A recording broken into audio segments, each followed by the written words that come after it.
சென்னை அண்ணா பல்கலைக்கழகத்தில் மாணவிகளின் நலனை பாதுகாக்க 16 பேராசிரியர்களை கொண்ட குழு ஏற்படுத்தப்பட்டுள்ளது.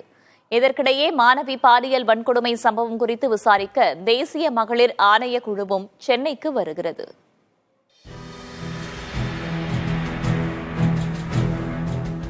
அண்ணா பல்கலைக்கழக வளாகத்தில் மாணவி பாலியல் வன்கொடுமைக்கு ஆளானது பெரும் சர்ச்சையை ஏற்படுத்தியுள்ளது. அண்ணா பல்கலைக்கழகத்தில் ஆய்வு செய்த ஆளுநர் RN ரவி பாதுகாப்பை அதிகரிக்க உத்தரவிட்டார். இதைத் தொடர்ந்து மாணவிகள் நலனை பாதுகாக்க 16 பேராசிரியர்கள் கொண்ட குழு ஏற்படுத்தப்பட்டுள்ளது. கூடுதலாக 40 பாதுகாவலர்களையும் நியமிக்க உத்தரவிடப்பட்டுள்ளது.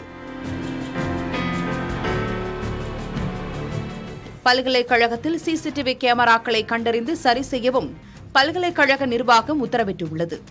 மாணவி வன்கொடுமை விவகாரம் குறித்து விசாரிக்க தேசிய மகளிர் ஆணைய குழுவினர் சென்னை வருகின்றனர். அவர்கள் நாளை ஆய்வு மேற்கொள்ள உள்ளனர்.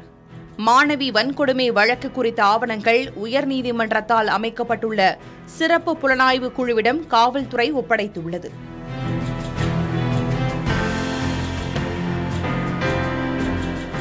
பாலியல் வன்கொடுமை குற்றம் குறித்த FIR எங்கிருந்து வெளியானது குறித்த விசாரணையும் தொடங்கியுள்ளது. இந்நிலையில் இவ்விவகாரத்தில் கைது செய்யப்பட்டுள்ள ஞானசேகரன் சார் ஒருவருக்கும் நீ ஒத்துழைக்க வேண்டும் என தன்னிடம் கூறியதாக பாதிக்கப்பட்ட மாணவி கூறியிருந்த நிலையில் அதுகுறித்து அதிமுகவினர் மாநிலமெங்கும் போஸ்டர்கள் ஒட்டியுள்ளனர்.